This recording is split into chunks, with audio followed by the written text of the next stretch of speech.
Well, the Red Sox and Orioles are playing a little league game right now, but the big leagues are showing just how unpredictable the trade deadline can be. The Yankees were once mighty, and now they're not so much. And one of the most shocking trades that looked like it was going to fortify a team into a legitimate pennant contender has been the definition of a bust. I'll tell you what's not a bust. Locked On MLB. Hello, baseball fans, and welcome to Locked On MLB, part of the Locked On Podcast Network, where it's your team every day. This is the daily podcast. We talk about all of Major League Baseball. I'm your host, Paul Francis Sullivan. As you can see from my lower third, you can call me Sully, but if you're watching this on the YouTube, you can tell it is not a normal show. It is a Monday show. And as we do every Monday, we do a crossover with the host of Locked On Diamondbacks. He's right over there. What's your name, buddy? Yes, sir. Millard Thomas over here, Sully. And he is the host of Locked On Diamondbacks. We're going to be talking a little bit about, well, let's just call it exactly the way it is. Kind of a nutso week. The Atlanta Braves and the Houston Astros. Let me tell you something. If that would be a rematch of the World Series, if those are the kind of games we're going to see, that might be kind of fun. But one team in New York is playing like a team that wants to win the World Series. Another team in New York is playing like a team that wants to watch the World Series at home. And it's not the teams that you thought they were going to be just a month and a half ago. Well, you can follow us at Locked On MLB Pods. Same handle for Instagram. I'm your pal Sully. I'm at Sully Baseball on Twitter, Sully Baseball Podcast on Instagram. Millard, where can people follow you? At Creator Thomas24 for my personal account on Twitter, or look up the show account Locked On Diamondbacks on Twitter, Instagram, and of course, follow the show on YouTube, Locked On Diamondbacks there as well. All right, let me just say, I'm not going to go dwell on the Little League game. I think it's fun. You know, you have the Little Leaguers there. It's in a different environment. More of the players are mic'd up. It's certainly a better matchup than we had in the Field of Dreams game, Baltimore and Boston. It's interesting. Boston's had such a disappointing season, and yet they're one good week of kind of climbing back into it. It's so, because none of the teams want to put the aft thrusters on. But I like having a weird game like that. Maybe they should think of doing one a month. Maybe have one a month in an unusual place. I think the weekend where they induct the players in the Hall of Fame, they should play a game in Cooperstown. There's the Abner Doubleday Field there. Have two teams play in Cooperstown. You have the All-Star game, which I think should be the beginning of the year. Are they going to do Field of Dreams every year? I think it got a little stale this year. Maybe try something new. But I like it. It kind of breaks things, especially in the middle of we're in the middle of August right now. It kind of breaks things up and has a fun, unusual game in the middle of it. I mean, they usually say these are the dog days of August because this is like the point of the season where it drags a little bit. So I think switching it up does help the sport of baseball. And like the Red Sox, like you were just mentioning, like every time I look at those wild card standings and I see like the Red Sox like 4 games back with a wild card, I'm like, how are the Red Sox still within this wild card race? It felt like they conceded on the season months ago. And yet, like you said, one good week and Evaldi, maybe if he gets healthy, and it's like, all right, they could maybe be back in the wild card race and knocking off the Yankees in the wild card round once again. Well, I mean, you jumped a little ahead there about the Yankees there. And I'm not going to concede the division away from the Yankees at this point. But I mean, like we'll just sort of briefly looking around. I mean, you see their teams that just are not putting their foot to the throats of the competition. I mean, right now the wild card is in the American League a dead heat between the Mariners, the Rays, and the Toronto Blue Jays. But the Mariners lost 5-3 to Oakland today, and the Twins were pounded by Texas 7-0. And they can't. Some of these, like the Twins, could be climbing into it or climbing back against idle Cleveland, who got rained out today. And none of these teams seem to be taking advantage.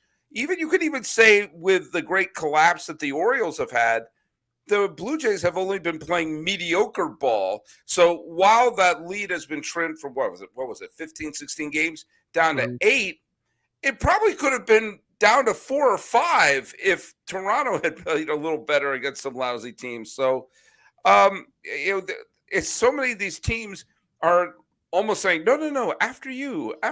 Like they're not putting the other teams away in some of these races. Yeah, because Toronto was like a hot pick in the preseason to make to the World Series, and they've never really had a point this season where they've like taken off or had some hot stretch. Like you're saying, like this month of August, like if you look at their offensive numbers for Toronto, like they're not very good so far this month offensively. So it's like they're one of those teams that you feel like at any moment with the talent they have on paper should start to separate themselves from the rest of the pack, and it just hasn't happened. And a team like the Baltimore Orioles, like with the trade deadline moves that they made, I'm not sure they want to be in the wild card race. They might be trying to get a higher pick, and they're like, listen, stop trying to win all these games in the middle of August and September because we actually want a top 10 pick. We don't like what we're doing right now. Yeah, well, it's interesting that the National League seems to be certainly the division leaders in the National League have it's more been predictable. Yeah, I mean the Mets, who had a wild series of games against Philadelphia, including today where they came from behind with Canna hitting the big home run in the ninth to give him the lead, and then Diaz, who had not pitched for a few days, and he looked pretty rusty, and he let up 2 balls to the warning track that would have been walk-off home runs for Philadelphia. Instead, the Mets win that game 10-9 in a great pitcher's duel when it goes 10-9.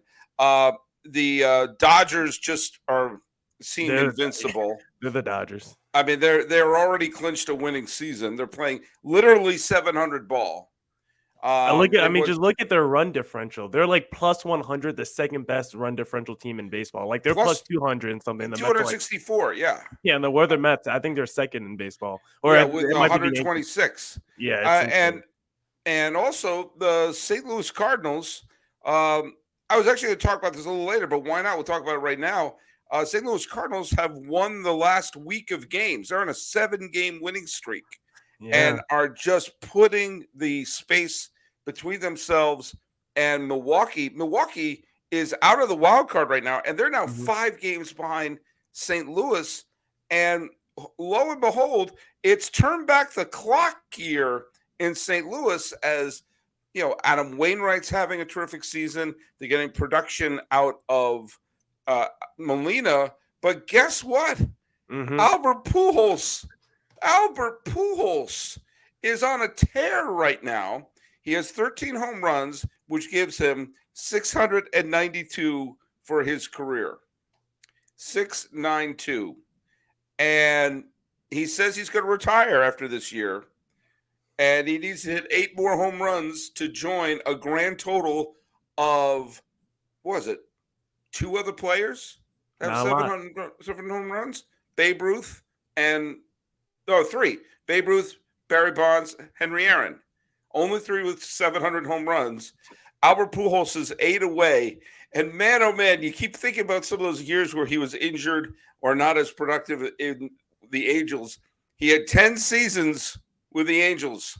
Just hit 1 more home run each of those years. 1 more home run in 8 of those 10 years. And he would be at 700 right now. Do you think he's going to make it? It's interesting. I don't know. 8 more home runs in this kind of season for Albert Pujols. I mean, he's been on fire recently. I think he has like 5 home runs in his last 5 games. So he's been on a tear. Playing in St. Louis, he does seem like a different animal. Even when he played with the Dodgers, he seemed better. I think just being outside that Angels organization, like they just have some kind of aura and that black cloud hanging over it that just infects all their players, because I think we're just going to totally forget that Albert Pujols spent a decade in LA. Like I think we're just going to remember him as a St. Louis Cardinal and just forget those 10 years he spent in Los Angeles, because it was just an unmemorable time and there was just nothing good going on. Even though he was playing with another great player, Mike Trout, it's just like you're not going to remember anything from his time with the Angels.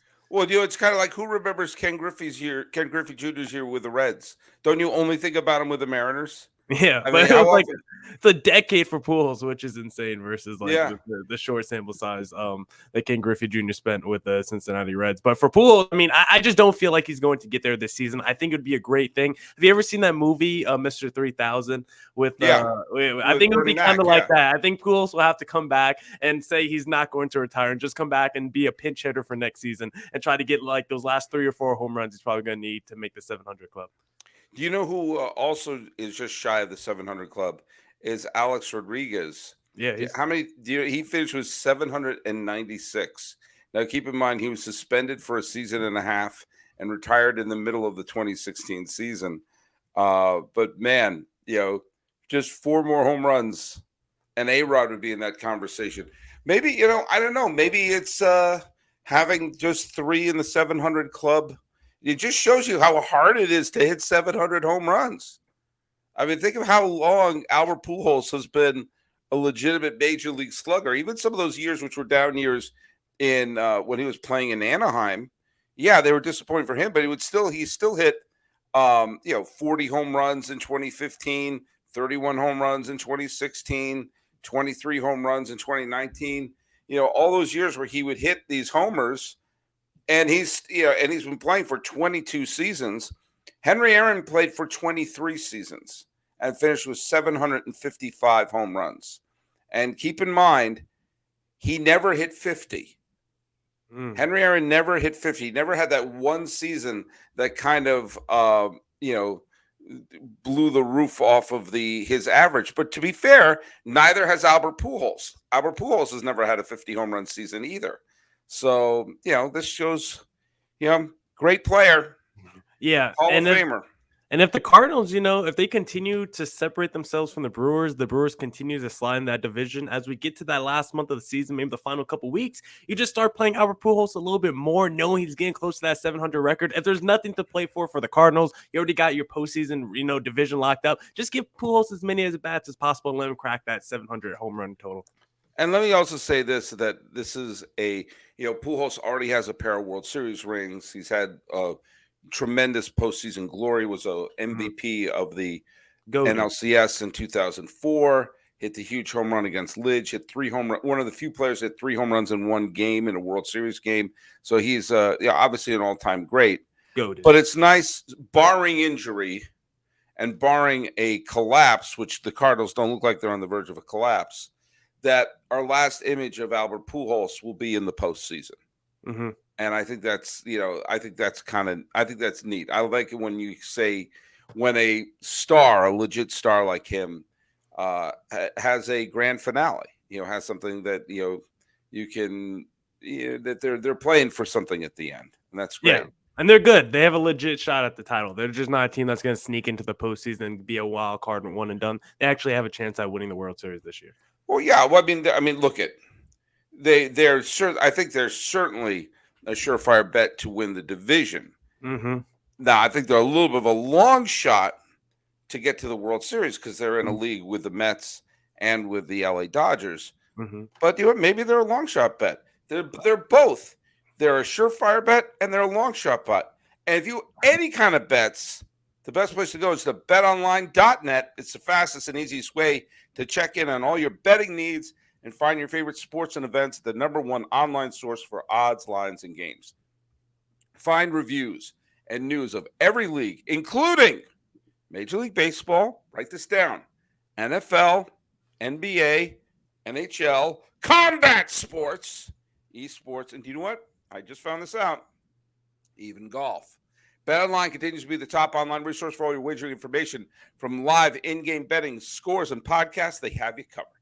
Head to BetOnline today or use your mobile device to learn more about the action happening today. BetOnline, it's where the game starts. Hey, continuing our Monday crossover, I did a little bit of homework. I was thinking about the Yankees. And the Yankees today won on a dramatic home run by Andrew Benintendi. And it was his first home run since coming over from the Royals. I had asked if Andrew Benintendi and Joey Gallo did a Freaky Friday and swapped bodies because Benintendi, who was having a fine all-star season for Kansas City this year, has been nothing but garbage since arriving in New York. And Joey Gallo's been hitting the snot out of the ball in Los Angeles with the pressure of pressure of New York removed from his shoulders. But give Benintendi credit today in a game where the Blue Jays came back, and another former Red Sox was involved in that rally, Jackie Bradley Jr., who came back to haunt the Yankees all weekend. Benintendi hit a home run, gave the Yankees the lead, and give Aaron Boone credit that he handled his bullpen by instinct and not by sabermetrics, and he let Trevino just finish the last 2 1/3 innings saying, hey, you're pitching well. Why am I going to take you out? And he wound up closing out the game. It was a dramatic win, as was the Josh Donaldson Grand Slam earlier this week. But guess what? There were dramatic wins to avoid sweeps at home against division rivals. Mm-hmm. They lost 3 out of 4 to Toronto. They lost 2 out of 3 to Tampa after losing a series to the Red Sox. And when Donaldson hit that home run, the Grand Slam, the ultimate Grand Slam, down by 3, bottom of the 10th or the 11th, he hits the walk-off Grand Slam. They win by 1, and they're going to get some momentum behind this. They lost their next 3 games. And so now they're going to go face the Mets. Now, right now, the Yankees' record in 2022 is 74-48. That's still a terrific record. Any Yankee fan would have signed off on that at the beginning of the year. Now, last year they went 92-70. And if you talk to Yankee fans, you would have assumed they lost 120 games last year, the way they talk about last year's team. But I want to bring this up. There's a 162 game stretch, taking the final 78 games of 2021 and the first 84 games of this year, which is roughly, approximately 4th of July to 4th of July. I may be off a day or two, but it's the final 78 games of 2021. The Yankees were 20 games over 500. The first 84 games of this year, they were 61-23. You take that 162 game stretch, that's 110-52 would have been their record. That's a .679 winning percentage. That would be the second best Yankee team playing a 162 game schedule in their history. Only the 1998 Yankees would have had a better record, and only the 27, 32, 38, 98 Yankees had a better winning percentage than that. And those are teams with Babe Ruth, Lou Gehrig, and Joe DiMaggio, and the 98 team. That's the level of Yankee team that was sandwiched in between their mediocre start and their being bad in the second half. Because the first 84 games of 2021, there were 2 games over 500, and the last 37 games, they're 13-25. So what I'm saying is there's a 121 game stretch where they're 10 games under 500. They've had a great team sandwiched between a bad team. They just didn't have that 162 game stretch starting on opening day. This Yankee team's not good. And it's amazing to watch them. It's amazing to see that in the middle of it, they were great. I guess is my weird point. Yeah, no, I loved your point, Sully. I got a little lost there for a second. It was like a maze, right. But you summed it up perfectly at the end. I totally agree. Not good. That's how I feel about the Yankees as well, because right now it's a weird vibes around that Yankees team. Like we've discussed, I don't even think they've won a series in the month of August. And they haven't. Yeah, and we did pods a couple months ago where we were like, can the Yankees win 120 games? And now you look back at those pods and you're like, those did not age well, because this is why teams don't usually win 120 games, because you go through lulls of the season like this. But usually don't see World Series, championship level teams go through a month of a season where you just don't win any series in that given month as well. So it's a very weird time for the Yankees right now. It looks like they're trying to motivate themselves. You can see the frustrations boiling over a little bit in today's game with Garrett Cole going out there and doing his fake tough guy routine, trying to fight Alek Manoah because Aaron Judge got plopped in the shoulder. Like, Garrett Cole, sit down. You're making a lot of money. You're not going to go out there and get in a fight. Like, that's just not who you are, Garrett Cole. It's okay. We like the fake tough guy persona. You try to hype up your teammates and do a little bit of that, show a little fake bravado. That's okay, Garrett Cole. You don't have to be that guy. Right now, for the Yankees fans, I don't know what to tell you. I wouldn't feel good right now if I'm a Yankees fan, because you look at the Houston Astros, a team like that is just ascending as the season goes on, while the Yankees are just going in the opposite direction right now. So if you're the Yankees fans, like, I don't know how to feel. I don't know if if this season does not end in a World Series, or if this ends in like the divisional round or the wild card round, like, do you fire Brian Cashman? Are you doing fire Aaron Boone again? Like, I don't know how this ends for the Yankees. I just know we're at the point of the roller coaster right now where you're like, this is not a very fun ride, and I want to get off right now. I will say this, because I've been very much anti Brian Cashman for a long time. Mm-hmm. And I also think sometimes you have to shake the proverbial Etch-a-Sketch, because sometimes a change is good. I mean, he's been I agree. there for so long, and you're really hard pressed to see. Yeah, Judge has been developed by the farm system. He's a superstar. I mean, what else has their farm system yielded that Produce. has been, outstanding? And also, this is the second decade where we're now a couple of years into the second decade without a Yankee pennant. And at some point, you've got to say, okay, they're building teams that this team is not going to go far in October. You put this team up against Toronto in a best of 5 series, against Seattle in a best of 5 series, against Tampa in best of 5 series, even Cleveland's pitching. And I mean, there isn't a team that's a playoff team right now that playing right now that I would pick the Yankees over at this point.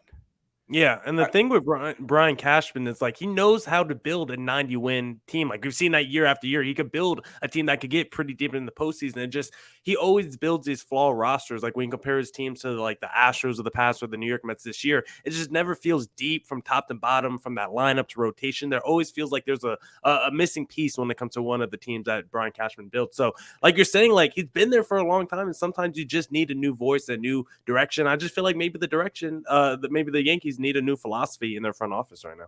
Well, I will say I gave Cashman a lot of grief in this offseason for not acquiring one of the star shortstops that were out there and settling for Isaiah Kiner-Falefa. Now I will say that the shortstop that I felt that they should be going after was Corey Seager. I thought Corey Seager's, World Series MVP has what happened to my light? World Series MVP. That was Brian Cashman's ghost was taking over. I'm a little sensitive to that right now because we did have a blackout in my house earlier today, so I just want to make sure everything's okay. Okay, there's my ring light. Corey Seager I thought was a great fit, and he has been playing pretty well for Texas this year. I think he would have hit 40 home runs in Yankee Stadium. But the other shortstops that were out there, Correa and Baez and Story, I think there's another one that I'm not thinking of right now. They've all kind of busted this year, or at least Correa's been a bust, but he's been a disappointment. Yeah, he's been all right. And guess what, folks?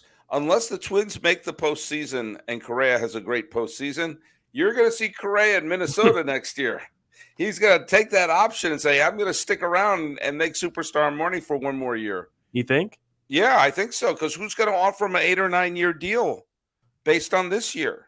I thought I saw a report. Let me see real quick. I thought I saw something saying he was planning to maybe opt out, or he was like leaning that way. If I were him, I would take that big money and try to play for another big contract next year. Yeah, CBS Sports said a week ago that he's likely to opt out and become a free agent. So we'll see what happens. We'll see what happens. But either way, if he had made the move for Story, if he had made the move for Baez, they'd be considered a bust. So maybe they're better off having Isaiah Kiner-Falefa, which is a weird sentence to say, because he's not exactly become a world beater there, but at least he plays decent defense.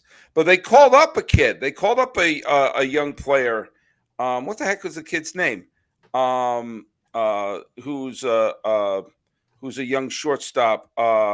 Oswaldo Cabrera. Oswaldo Cabrera came up. He's kind of he plays a little bit all around the infield. He's played 4 games in the big leagues, made some nice plays at shortstop. So he may wind up getting the job.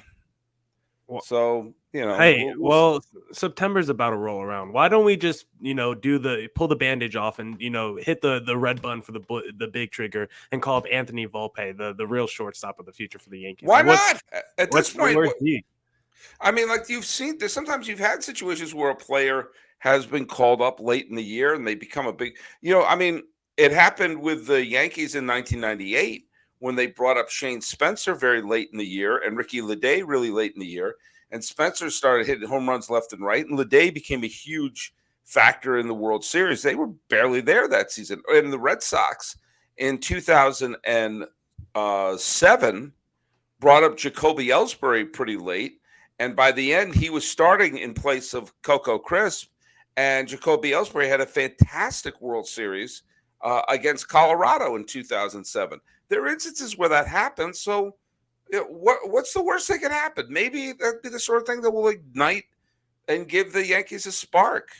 Yeah, and looking at Volpe, he's still in Double-A right now, so he probably won't get called up this year. But really, what they need, because there are reports they should be coming back soon doing some rehab stuff, is Giancarlo Stanton. Because we can't forget, Stanton is still a legit all-star and potential MVP guy, and he's a big piece to be missing from that lineup. Like, we know we're giving the Yankees a lot of crap. Their offense has not been good this past month. It's really just been Trevino, Judge, and Donaldson that's carried that offense the last 3 weeks. And getting someone like Stanton back, who's just such a big threat in that lineup, like when you see him come up to the plate, it's a different level of player than when other guys throw up to the plate, because they're just a level of fear as Stanton strikes into the opposing pitcher. So I think that would be a huge boost for this. Like, that's not a hot take saying Stanton's going to be a huge boost to the Yankees lineup or anything like that, but I think they desperately need him right now, because you just need someone other than Judge to be a threat to the opposing pitchers. And keep in mind, the Yankees have had a garbage month and a half. Mm-hmm. They're very capable of having 2 good weeks. They're very capable of having 2 good weeks in October. And all of a sudden, they win the pennant, and all of this is forgotten. I mean, it is not outside the realm of possibility that Garrett Cole wins his 2 games in the division series, and they sneak one more game, and next thing you know, they're in the ALCS facing off against Houston, and then they're rejuvenated. I mean, we all know that could happen. I just don't see this particular team doing that. No. By the way, I want to just bring up another team. We're going to try not to go super long on today's episode here. Another team that had a wild trade deadline and was the universal pick of the team to have won the trade deadline was the San Diego Padres. And the Padres, of course, acquired Juan Soto, but they also acquired Josh Hader from the Milwaukee Brewers. And remember, they had a doubleheader sweep of Colorado, including a walk-off game, and then they got news of Juan Soto, and everyone was saying, oh my God, let the feast begin in San Diego, and they're 8-10 since then. They've been the definition of mediocre, and instead of solidifying their spot in the wild card with an eye at the division, sort of drooling at that, as of this recording, they are in the second wild card spot, a half a game ahead of Philadelphia, but they're tied in the loss column with Milwaukee, who is on the outside looking in. They're not running away with anything.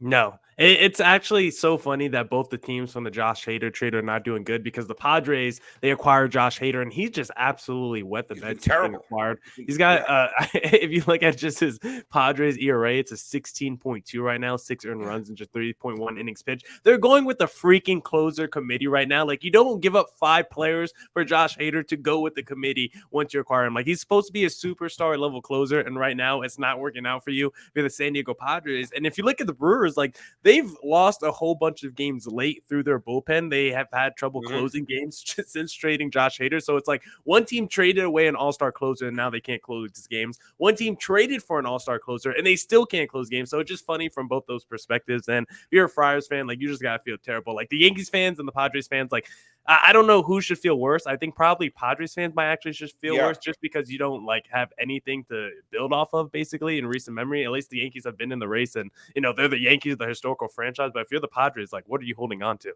Oh, but it's much worse for the Padres for this reason. Think of the reasons why here. First of all, as bad as the Yankees have been, they are still in the lead of the division. And not just the lead of the division, that they would get a bye during the wild card round. Okay?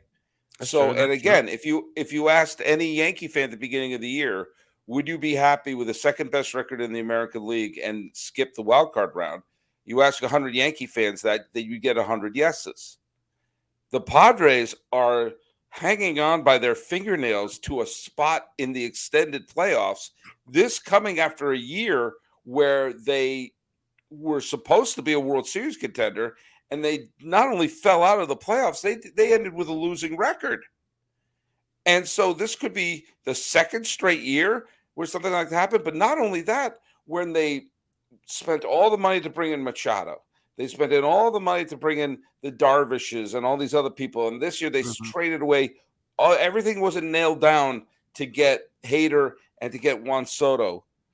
And to look at that wouldn't even be enough to clinch. Like if Milwaukee with their pitching staff needs realistically one good week and one bad San Diego week to push the Padres out of the playoffs. It's now late August. There's only about 40 games left. We're nearing the point where it's no longer even looking at the talent or the roster. It's like, let's in 30 days, anything can happen. Anyone can have a bad month.